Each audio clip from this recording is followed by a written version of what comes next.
Now joined by HuskerOnline Sean Callahan. Sean, good morning. Nebraska gets a win over Maryland, gets to 5-1. They go to Minnesota this Friday. But, of course, the talk of the week is Matt Rule with James Franklin out at Penn State. Matt Rule, the leading candidate for some people for that job. I'm curious, with all that going on, Sean, how focused can Nebraska be on Friday for the game at Minnesota? Well, I think they'll be. I mean, it all kind of played out Sunday, Monday, and it's cooled off a little bit now because nothing's going to happen, guys, for the next 6-7 weeks, in terms of a coach probably being hired there. So it's going to ramp up and have moments throughout this process. But, I think for about 24 to 36 hours, it dominated. But, and once that team gets on the road in the hotel, in the midst of the game, they're not going to be worried about that at that point. And I think that Matt Rule will do a good job of having this team focused, knowing the opportunity to get the 6 wins here and get bowl eligible and be favored on the road. And, you got a chance to win back-to-back weeks on the road for the first time since 2006. I mean, it's a big opportunity for Nebraska as they go on the road to Minnesota. Sean Callahan joins us now. Sean, we got you for 11 more minutes here, and we got to make it count. That's a long time. Yeah, Good. We've been running late just because all day. of Orange Theory. Yes. Well, I got to work out mental health, boys. I'll be driving in a car with Steve Sipple for the next day. So I got to get. Can you confirm, Sean, will you be getting brisket and barbecue in Ames, Iowa? Are we getting a barbecue in Ames tomorrow? Possibly. We're leaving. Yeah, we should pit stop for lunch at a place in Ames if we have time, and we're going to go to dinner in Minneapolis. So We need lunch in Ames if we got dinner. You're going out for steaks at a seafood restaurant. We covered that. Cove. The Cove. The Cove. Yes. Sipple called it Dove by accident. The Dove. Lonesome Dove. Now, Lonesome Dove. It's Prince Lonesome themed. Dove sounds like Prince. Cove Dove. I mean, When doves he'll cry. wear one doves of his cry. Roblox shirts all weekend. Yeah, I got you. Now, Sean, I know you think I'm annoying, and most people do. But I'm struck by something you said. I'm not challenging you. There's just I get confused over this stuff. You said very confidently that you don't think that decision at Penn State will be made for 6 or 7 weeks. Why can't it be made before then? I'm going by history. I mean, how many times in a regular season have you seen a sitting head coach, take a job while they're still coaching with a week or 2 left to go? It just doesn't happen. Okay. I mean, even go back to the Matt Rule taking over when Frost was let go. I mean, that went down all the way down to the wire, where it was Trev Alberts was on the phone during the Iowa game, and then it broke during the Iowa game, where it was leaked out at that point, and then Saturday he was on College Game Day the next morning. So I just have a hard time thinking, you're going to see it play out. I mean, can you give me an example where that's happened? I can't give you an example, but I can say this. I think there's a chance that this hire's already been made behind the scenes. I still think if it is Matt Rule, he's got to have to win enough to fully sell the hire.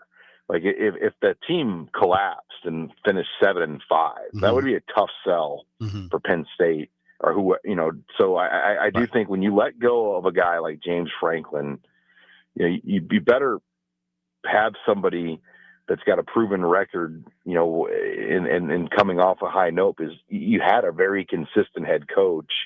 And I do know Penn State was going to drop off a lot next year. I was talking to a writer there yesterday, and he said this roster was going to lose a lot. And, they've made some recruiting mistakes. They had a really good chance, for example, to have Malik Washington. They could have Malik Washington in State College, and they kind of didn't do that right. I mean, there's been a lot of things with the roster building, their NIL, other things that have kind of happened there that have got them to this point where, yes, they are supposed to be really good this year, but I do think they were going to drop off next year. I think there was a big concern about that as well. Okay, to the game. Nebraska plays Minnesota at 7 p.m. on Friday night in Huntington Bank Stadium. Emmett Johnson returns home. Emmett Johnson comes off a 176-yard game at Maryland. Minnesota's rush defense isn't great. What do you expect from Emmett Johnson? Are we expecting sort of more of the same?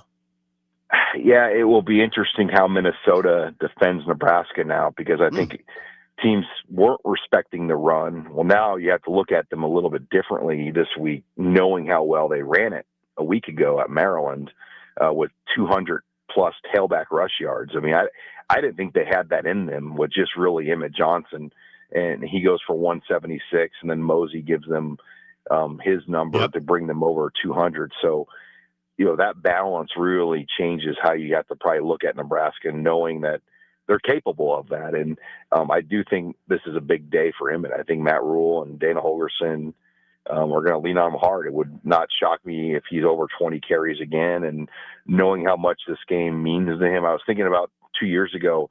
I'm not even sure he played much in that game 2 years ago, because they had Anthony Grant and Gabe Irvin Jr. at that point ahead of him.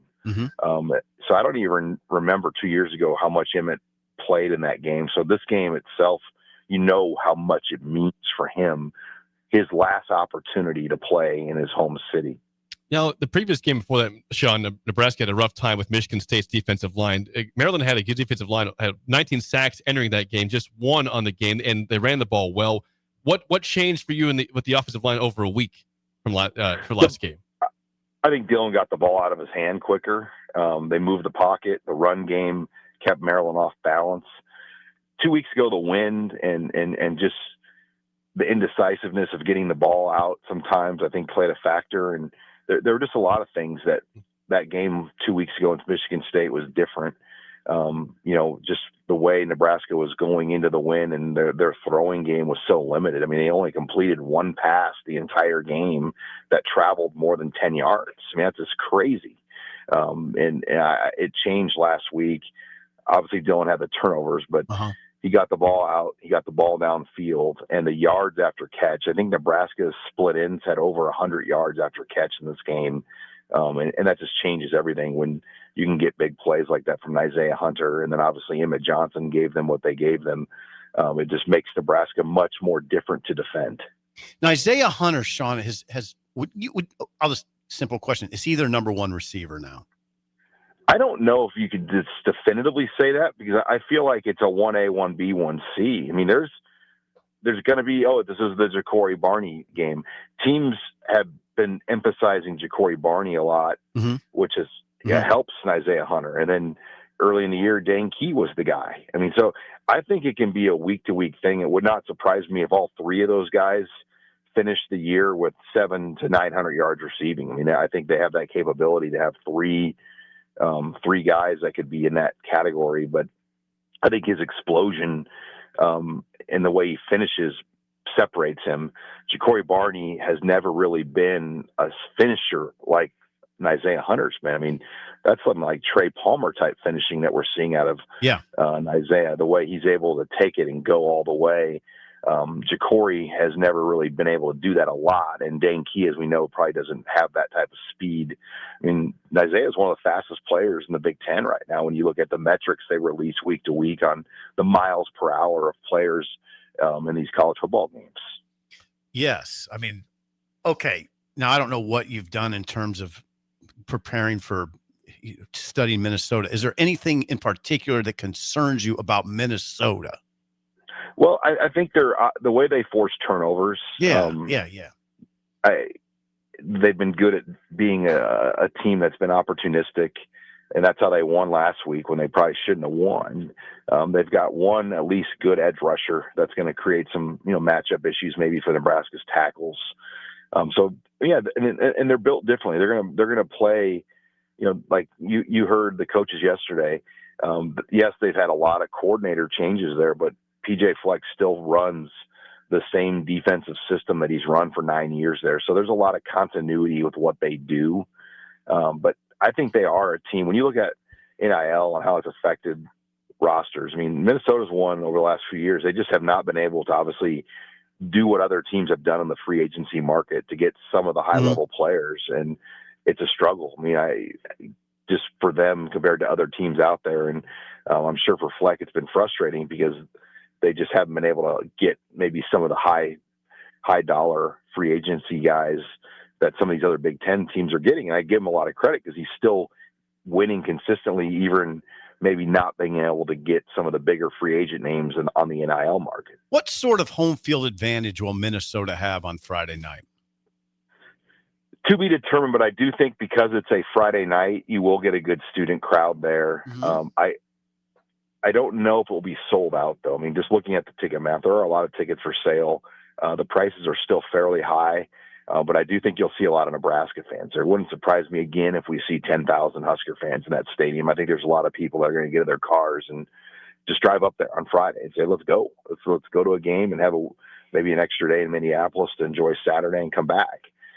So I do think you will see a good contingency of Nebraska fans, but the Friday night scene should give Minnesota a good student presence. Now, if this is an 11 a.m. game on a Saturday, I think it changes it a lot, but it feels like every time we've been to Minnesota as of late, it's been a night game, and it's been a lot tougher there when you play a night game compared to the 11 a.m. games. Yep, you're right. Sean, always good stuff. Thanks for the time. Enjoy Cove, not Dove Sip. Cove on Lonesome All right, Cove. Thursday, and we'll talk to you next week, Sean. Thanks, guys.